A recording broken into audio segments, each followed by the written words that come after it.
Bismillahirrahmanirrahim. Assalamualaikum warahmatullahi wabarakatuh. Bertemu lagi dengan Bapak dalam pertemuan peradaban India kuno tahun 2800 sampai 185 sebelum Masehi. Ini merupakan pembahasan kompetensi dasar eh, kompetensi dasar 311 yang pertemuan yang pertama. Oke. Nah, peradaban India kuno. Apa itu peradaban India kuno? Nah, di sini peradaban India kuno itu ada dua. Dibagi dua. Yang pertama, peradaban lembah sungai Indus atau peradaban Mohenjo-daro dan Harappa. Kenapa disebut dengan lembah sungai Indus? Karena yang pertama itu ekskavasi atau penggalian yang pertama situs tersebut itu di Harappa. Nah, ini adalah salah satu contohnya. Kemudian peradaban yang kedua adalah peradaban Sungai Gangga. Nah, kapan terjadinya peradaban kuno, India kuno? Nah, ini diinterpretasi yaitu sekitar 2800 sampai 185 sebelum Masehi. Oke. Kemudian di mana peradaban India kuno tersebut? Nah, oke.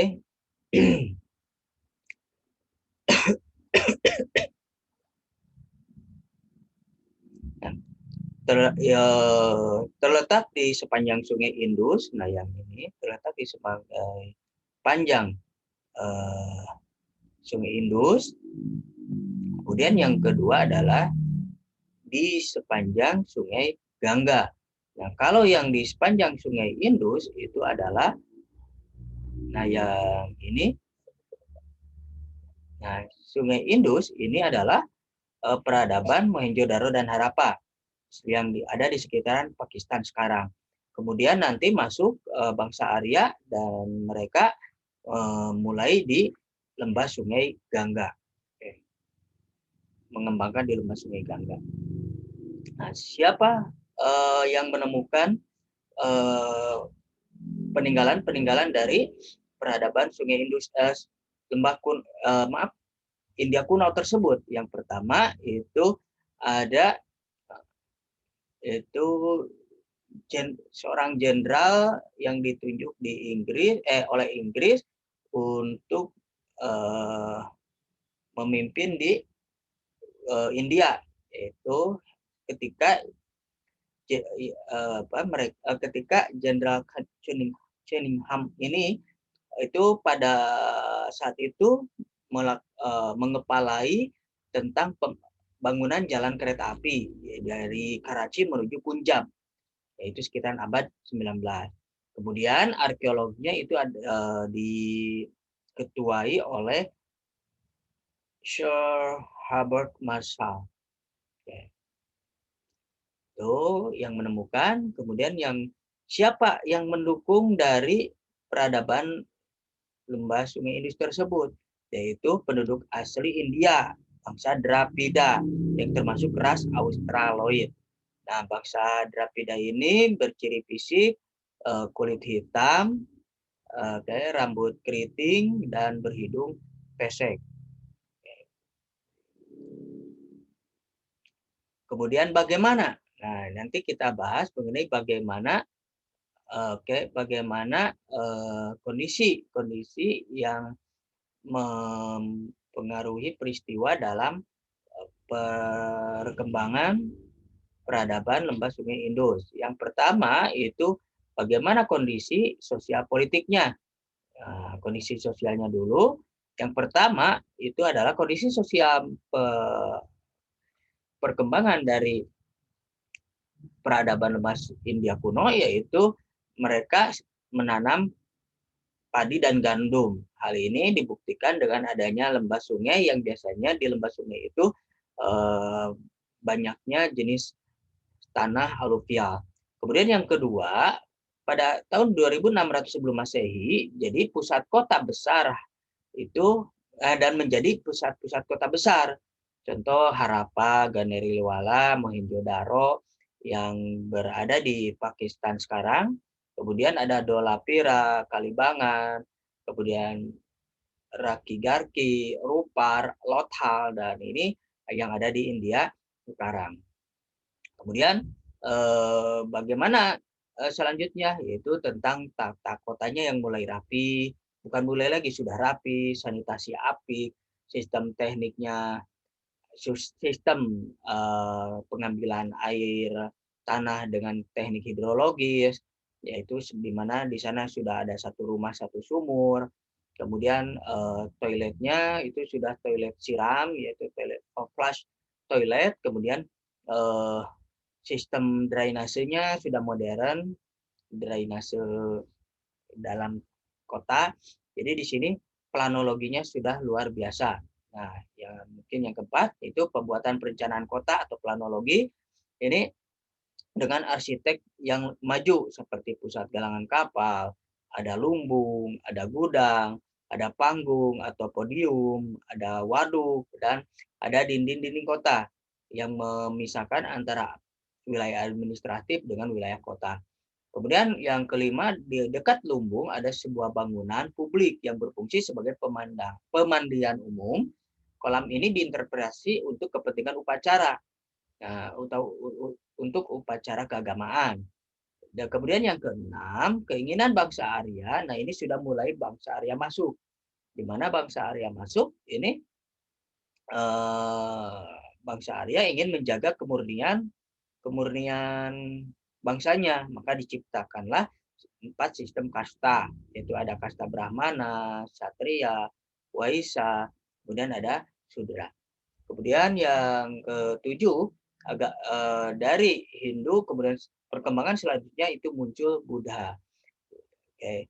Nah, Buddha itu, di Buddha tersendiri itu ada dua perkembangannya, itu ada dua aliran, ada Buddha Mahayana dan ada Buddha Hinayana.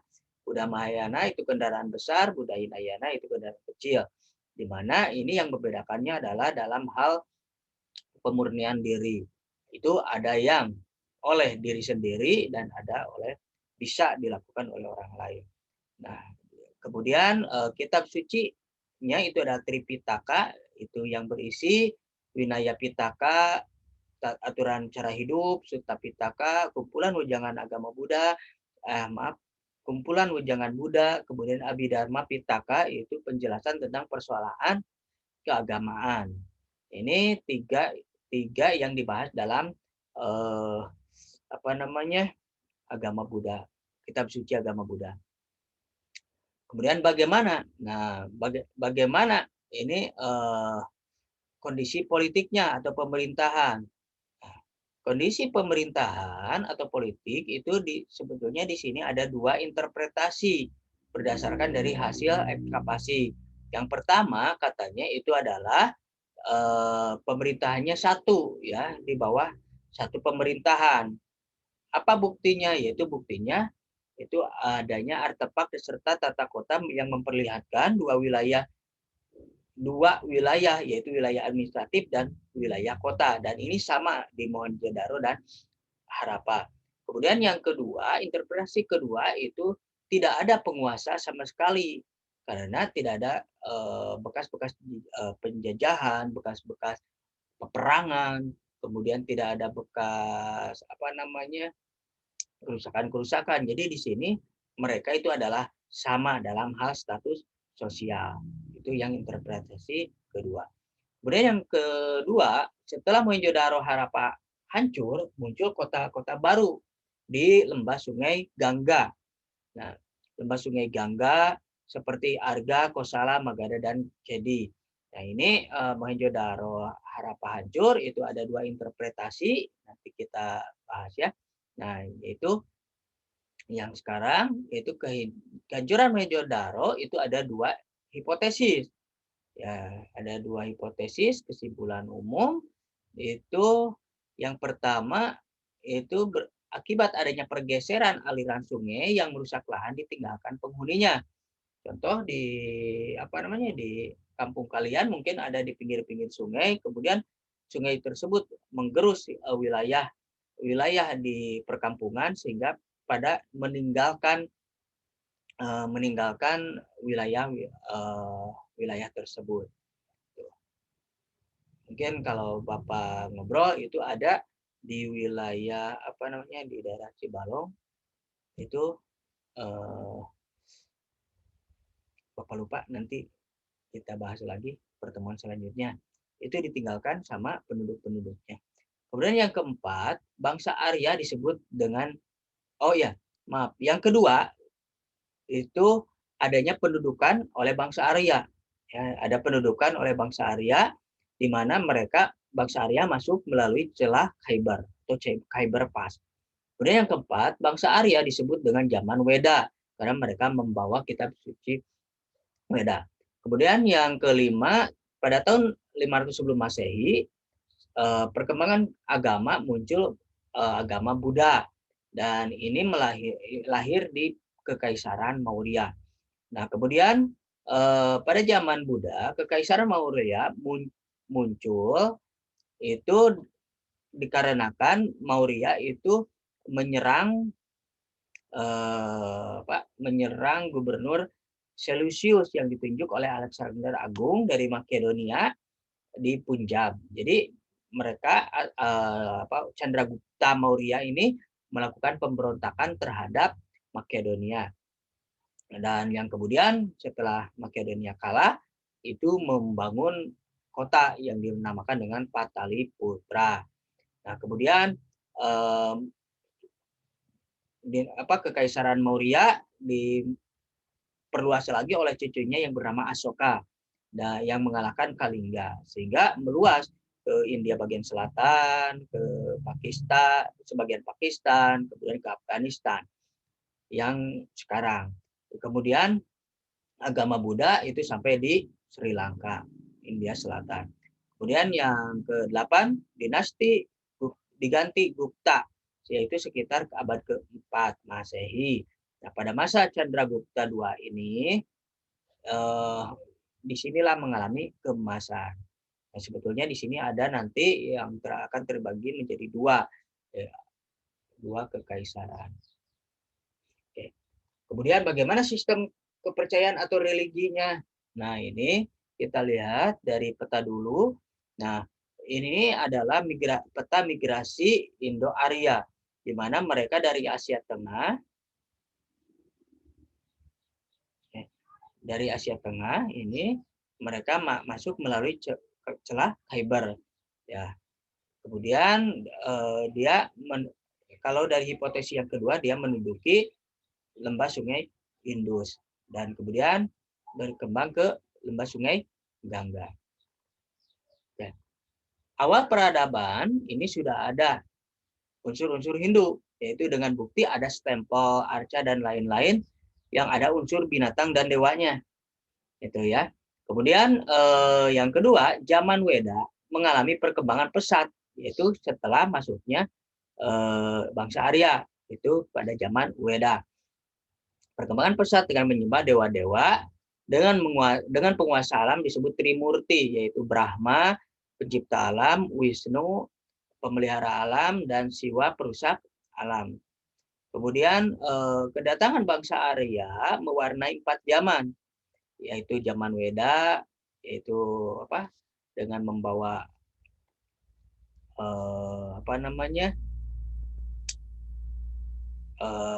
kepercayaan bagi India kuno. Kemudian yang kedua zaman Brahmana, jadi Brahmana itu mencapai yang kemasannya. Kemudian yang ketiga zaman Upanishad. Ya, zaman Upanishad ini zaman pengembangan dan penyusunan filsafat agama, dan falsafah ini itu berfilsafat atas dasar Weda. Jadi kembali lagi yang ke Weda ini. Kemudian yang keempat, agama Buddha. Nah, setelah Hindu nanti ada perkembangan agama Buddha, di mana agama Buddha ini terbagi menjadi 2 aliran, yaitu Buddha Mahayana dan Buddha Hinayana. Dan ini berkitab suci Tripitaka, tadi kita sudah bahas. Nah, bagaimana hasil-hasil budaya dan peradaban India kuno?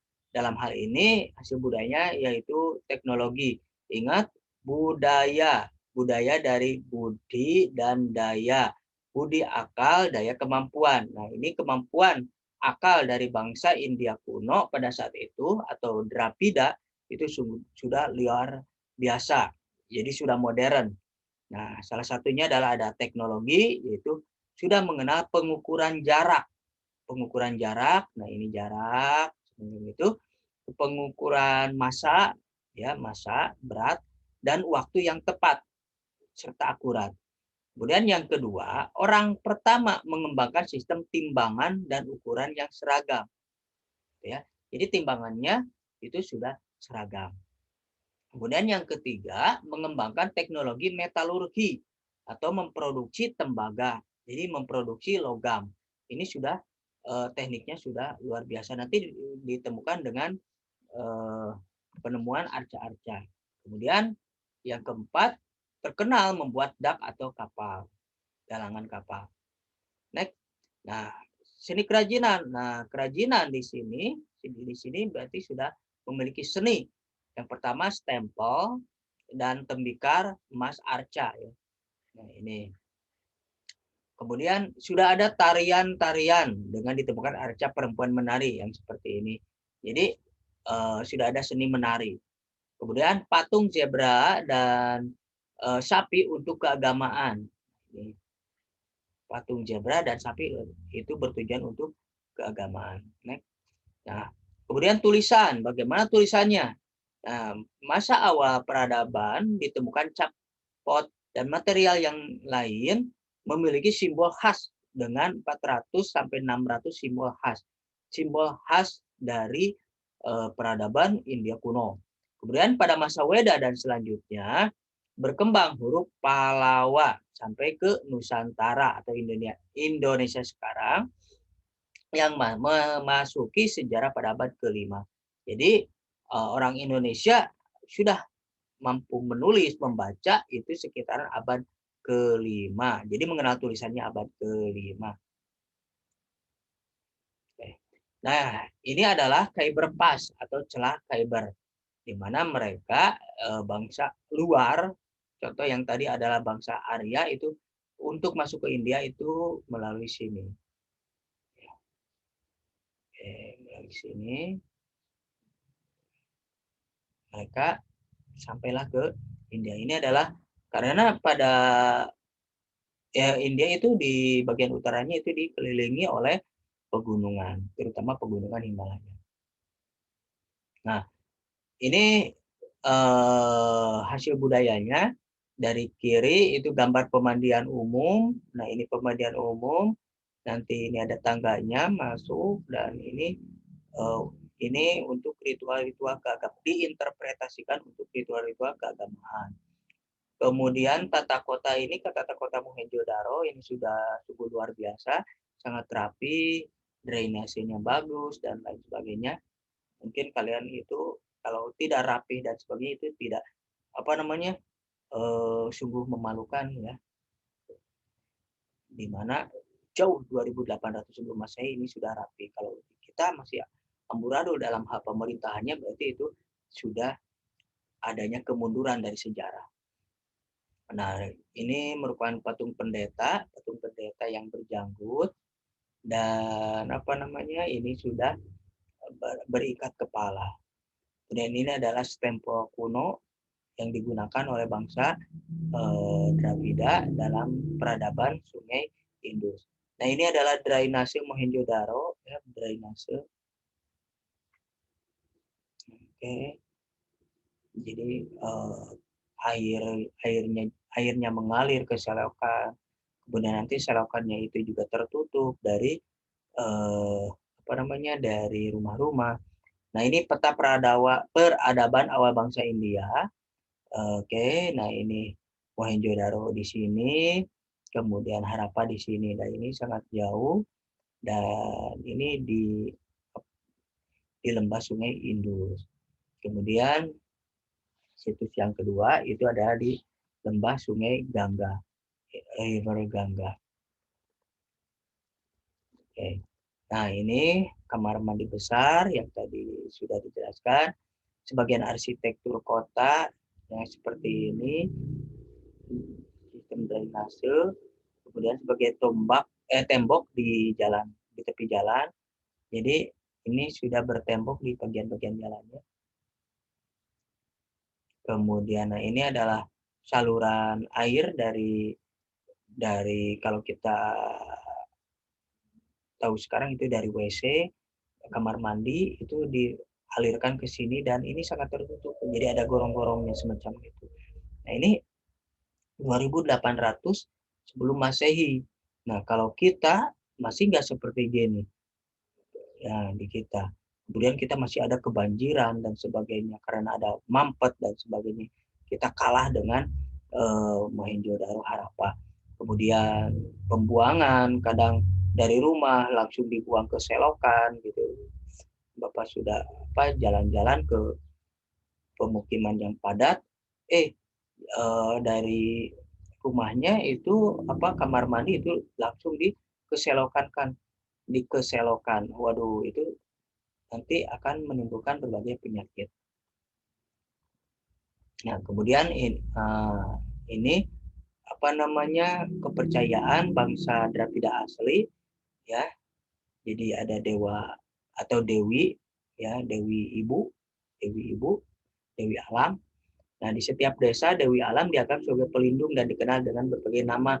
Misalnya ada Mata, ada Amba, ada Amma, ada Kali, ada Kora, ada Karali. Kemudian Dewi Alam ini menjadi pusat pemujaan dari kepercayaan politeisme.